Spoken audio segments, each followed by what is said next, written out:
سورۃ القلم کی آیت نمبر 26۔ الحمدللہ وکفیٰ وسلام علی عبادہ الذین اصطفیٰ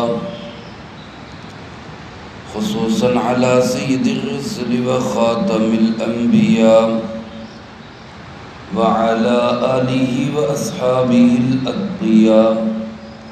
اما بعد فاعوذ باللہ من الشیطان الرجیم۔ بسم اللہ الرحمن الرحیم۔ فلما رأوها قالوا إنا لضالون بل نحن محرومون۔ قال أوسطهم ألم أقل لكم لولا تسبحون۔ قالوا سبحان ربنا إنا كنا ظالمين۔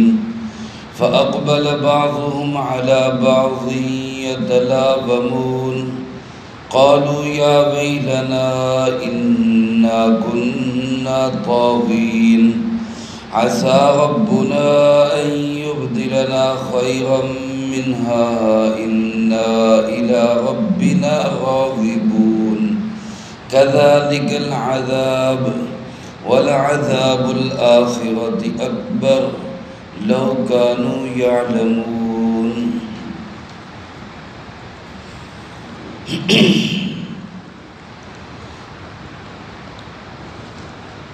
سورۃ القلم کی آیت نمبر 16 سے لے کر 33 تک اللہ رب العالمین نے ایک باغ والوں کا واقعہ ذکر کیا ہے،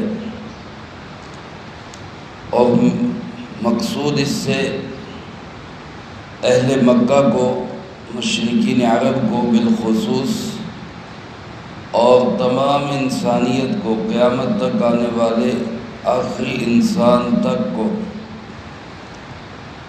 سب کو اس بات کی طرف توجہ دلائی ہے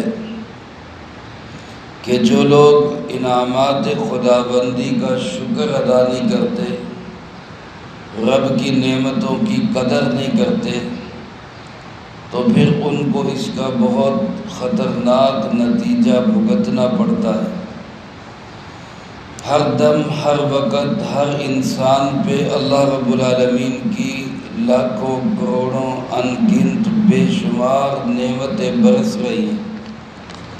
اللہ پاک ہم سب کو ان تمام نعمتوں کی قدر اور ان تمام نعمتوں کا شکر ادا کرنے کی توفیق نصیب فرمائے۔ میرے محترم دوستو، ان نعمتوں میں جو سب سے بڑی نعمت ہے وہ اللہ رب العالمین کا قرآن ہے، اور اللہ کے حبیب جناب محمد کریم صلی اللہ علیہ وآلہ وسلم۔ اللہ پاک مجھے، آپ کو، تمام مسلمانوں کو، بلکہ سب انسانوں کو ان دونوں نعمتوں کی قدر کی توفیق نصیب فرمائے۔ اللہ پاک فرماتے ہیں جو باغ والے تھے انہوں نے نعمت کی قدر نہیں کی۔ ان کا باپ مسکین پرور، غریب پرور انسان تھا۔ وہ باغ کی کٹائی کے موقع پر، فصل کی کٹائی کے موقع پر لوگوں پہ اپنا مال خوب خرچ کرتا، لیکن جب وہ فوت ہوا، اس کے بچے اس کے وارث بنے، تو انہوں نے اپنے باپ کو بے وقوف سمجھا۔ یہ جو خیر کے کاموں پہ خرچ کرتا تھا، وہ غریبوں مسکینوں کو دیتا تھا، یہ تو اپنا مال ضائع کر رہا تھا۔ اب پروگرام بنایا کہ ہم اس دفعہ جو باغ کی فصل توڑیں گے اور کاٹیں گے تو وہ سارا غلہ، اناج، پھل فروٹ سب گھر لائیں گے۔ اب لوگوں کی تو عادت بنی ہوئی تھی، وہ تو کٹائی کے موقع پر پہنچ جاتے تھے، ان کو پتہ تھا ہمیں بھی حصہ ملتا ہے، لہذا وہ بڑی تعداد میں جمع ہو جاتے۔ تو ان سے بچنے کا حل کیا نکالا کہ رات کے اندھیرے میں صبح ہونے سے پہلے پہلے فصل کو کاٹے، پھل کو اتارے اور اپنے گھر میں لے آئے۔ کسی کو پتہ ہی نہ چلے۔ میرے دوستو، وہ کیا کہتے ہیں کہ نیتا نال مرادہ، بندہ جس طرح کی نیتیں کرتا ہے اسی طرح کا آگے اس کو پھل مل جاتا ہے۔ نیت نیک نیت ہو تو منزل آسان ہو جاتی ہے، اور جب نیتوں میں گڑبڑ ہو جاتی ہے تو پھر اللہ رب العالمین کے فیصلے بھی بدل جایا کرتے ہیں۔ یہ اپنے طور پہ رات کو یہ نیت اور پروگرام کر کے اور سکیم بنا کے سوئے کہ ہم منہ اندھیرے جا کے سارا مال سارا باغ سمیٹ لیں گے، لیکن رب کا ایک الگ ہی پروگرام اور الگ ہی ایک نظام تھا کہ ان کے اٹھنے سے بھی پہلے اللہ رب العالمین کی طرف سے عذاب کا چکر چل گیا۔ چنانچہ جب یہ لوگ صبح اٹھے اور منہ اندھیرے چپکے چھپتے چھپاتے بغیر شور مچائے یہ باغ کی طرف بڑھے، اور وہاں پہنچے تو کیا دیکھتے ہیں؟ اللہ رب العالمین اس منظر کو بیان کرتے ہوئے ارشاد فرماتے ہیں فَلَمَّا رَأَوْهَا، جب انہوں نے اس باغ کو دیکھا۔ اب باغ اپنا باغ تو اس میں بہترین غلہ اناج تھا، اس میں تو پھل پھول لگے ہوئے تھے، انگور کی بیلیں تھی، بہت سا اس میں جو ہے وہ غلہ اناج تھا، پھل تھے۔ اب کیا دیکھتے ہیں کہ وہ سب جل چکا ہے، ختم ہو چکا ہے، وہ سڑا ہوا سیاہ تاریک بنا پڑا ہے۔ تو کہنے لگے اِنَّا لَضَالُّونَ، شاید ہم راستہ بھول گئے، ہمیں راستہ یاد نہیں رہا، ہم کسی اور باغ میں آ گئے، ہم بھٹک گئے، ہم بھول گئے، ہم راستے کو گم کر کے کسی اور کے باغ میں آ گئے۔ لیکن جب دائیں بائیں دیکھا، نشانیاں دیکھیں، آثار دیکھے تو پتہ چلا تو باغ تو اپنا ہی ہے، یہی اپنا باغ ہے۔ اب فوراً احساس ہوا کہ یہ تو ہم سے غلطی ہو گئی، تو کہنے لگے بل نحن محرومون، نہیں ہم راستہ نہیں بھولے، ہماری تو قسمت ہی ماری گئی، ہم تو محروم ہو گئے، ہم تو لٹ گئے ہیں۔ اب جب اندازہ ہوا کہ یہ تو ہمارا ہی باغ ہے اور ہماری نیتوں کی بنیاد پر باغ ختم ہو چکا، اجڑ چکا، سڑ چکا، ویران ہو چکا، تو ان میں سے جو درمیانہ تھا قال اوسطہم، جو 3 بھائی تھے تو دوسرا، اگر 5 بھائی تھے تو تیسرا، جو درمیانہ بھائی تھا وہ کہنے لگا الم اقل لکم لولا تسبحون، میں نے تم سے کہا نہیں تھا کہ اللہ کی پاکی کیوں نہیں بیان کرتے؟ مفسرین کرام رحمہم اللہ نے لکھا ہے کہ بھائی جب آپس میں مشورہ کر رہے تھے، میٹنگ کر رہے تھے، پروگرام بنا رہے تھے، تو یہ جو درمیانہ بھائی تھا اس نے کہا تھا کہ بھائی ایسا نہ کرو، جیسے تمہارا باپ کر رہا تھا تم بھی ویسے ہی لوگوں پہ خرچ کرو، یہ ایسے پروگرام نہ بناؤ، ایسی سکیمیں نہ بناؤ، اللہ کا نام لو، لولا تسبحون، کیوں تم اس کی پاکی بیان نہیں کرتے؟ یعنی بجائے ایسی سکیمیں بنانے کے اللہ کے نام کو ذکر کرو، اللہ کی پاکی بیان کرو، کاٹنے کا کہہ رہے ہو کہ ہم جا کے کاٹیں گے انشاءاللہ کہو، کسی جگہ پہ اللہ کا تذکرہ تو کرو، ایسے نہ کرو کہ تم بالکل جو ہے اللہ کو بھول کر سارا غلہ ہڑپ کرنا چاہتے ہو۔ یہ درمیانی بھائی نے سمجھایا بھی تھا، اب اس نے کہا کہ میں تمہیں منع نہیں کرتا تھا کہ ایسا نہ کرو، میں تمہیں کہا نہیں کرتا تھا کہ اللہ کا نام لو، لیکن علماء نے لکھا ہے کہ اس درمیانے بھائی نے کہا تو ضرور، لیکن پھر جب یہ سب اس کو بھی لے کر چلے اور اس کو ڈانٹ دیا یا چپ کرا دیا یا جیسے بھی، یہ بھی پھر ان کے ساتھ ہو گیا، منع کرنے کے باوجود یہ بھی پھر شریک جرم ہو گیا۔ اس لیے جب باغ جلا اور سڑا تو جہاں دوسرے بھائیوں کا حصہ جل سڑ گیا وہاں اس کا حصہ بھی جل گیا۔ علماء نے لکھا ہے اگر کوئی شخص، کوئی جماعت، کچھ لوگ گناہ کر رہے ہوں، جرم کر رہے ہوں تو روکنا چاہیے، اور روکنے کے بعد یہ نہیں کہ اگر وہ نہ رکیں تو پھر خود بھی شامل ہو جائیں، بلکہ روکنے کے باوجود اگر وہ نہیں رکتے تو پھر خود کو ان سے الگ کر لینا چاہیے۔ اگر الگ نہیں کریں گے تو پھر جیسے وہ عذاب کا شکار ہوں گے، یہ روکنے کے باوجود شامل ہونے والے یہ بھی عذاب کا شکار ہوں گے۔ بنی اسرائیل کے ایک طبقے کا ذکر کرتے ہوئے 6 پارے میں اللہ پاک نے فرمایا آخری رکوع کے اندر لعن الذین کفروا من بنی اسرائیل علی لسان داود و عیسی بن مریم، کہ بنی اسرائیل کے ایک طبقے پر داؤد علیہ السلام کے ذریعے اور عیسیٰ ابن مریم علیہ السلام کے ذریعے لعنت کی گئی۔ کیوں؟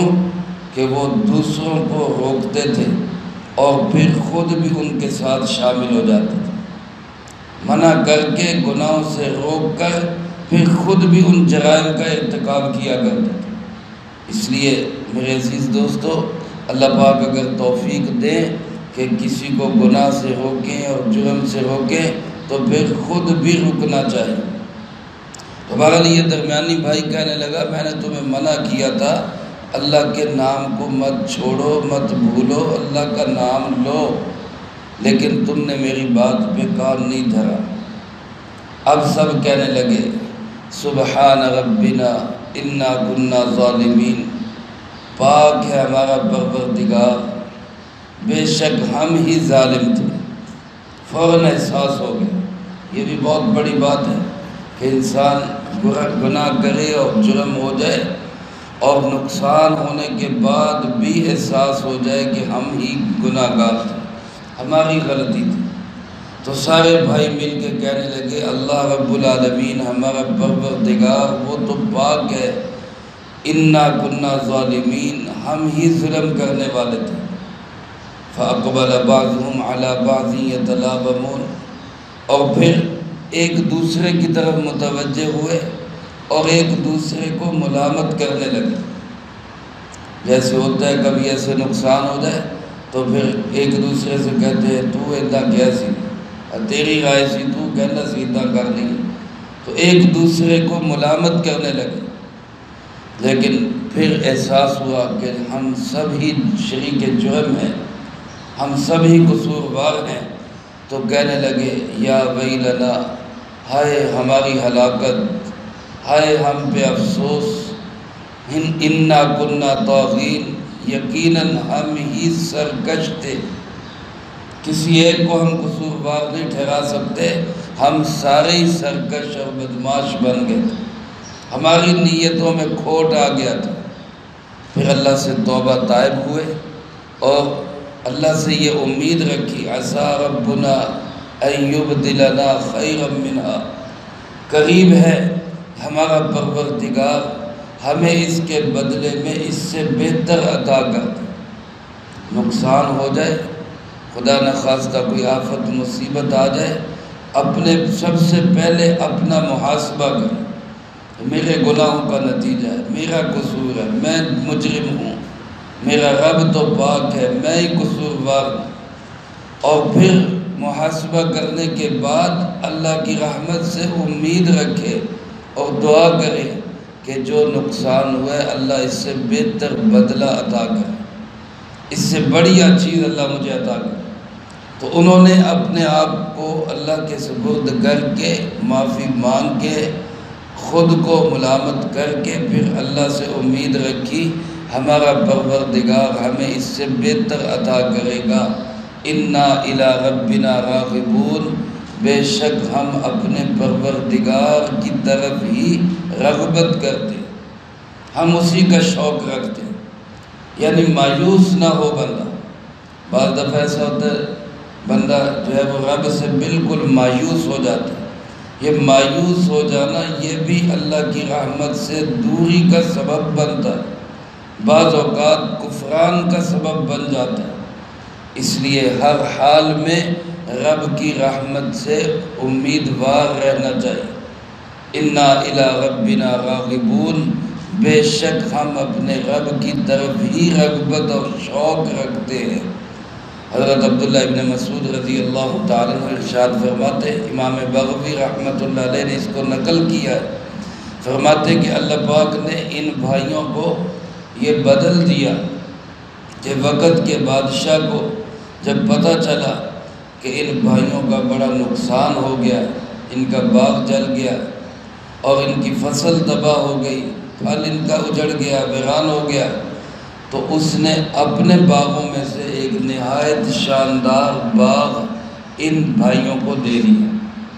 اللہ نے اس کے دل میں ڈالا، جب یہ اللہ کی طرف متوجہ ہوئے، توبہ کی، اللہ نے اس کے دل میں ڈالا اور اس نے اپنا ایک شاندار باغ ان کو دیا۔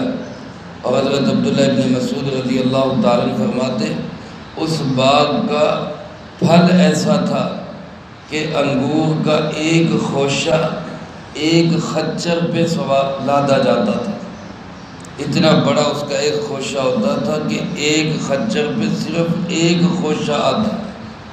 یہ باغ پھر اللہ نے ان کو عطا کیا جب انہوں نے توبہ کی اور اللہ کی طرف متوجہ ہوئے۔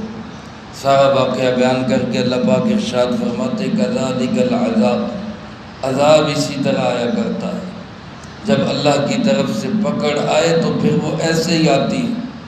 مکے والوں کو بھی اور آج کی دنیا کے انسانوں کو بھی، قیامت تک کے لیے سب کو اللہ پیغام دے رہے ہیں، بچ جاؤ، ڈر جاؤ، اللہ کی طرف متوجہ ہو جاؤ۔ کذالک العذاب، ورنہ دنیا میں عذاب ایسے ہی آتے ہیں۔ آج میرے بھائیوں، ہم اہل پاکستان، ہم بھی بہت ساری مشکلات میں گھرے ہوئے، بڑا نقصان ہو چکا ہے، بہت لٹ پٹ چکے، لیکن اس سے بڑی مصیبت یہ ہے کہ ہم رب کی طرف متوجہ بھی نہیں ہوتے۔ ہماری مسجدوں کا حال دیکھیں، ہماری نمازوں کا حال دیکھیں، ہمارے اجتماعی اعمال کا احوال دیکھیں، تو آج بھی اگر ہم من حیث القوم، پوری قوم اللہ کی طرف متوجہ ہو جائے تو رب العالمین حالات کو بدل دیتے۔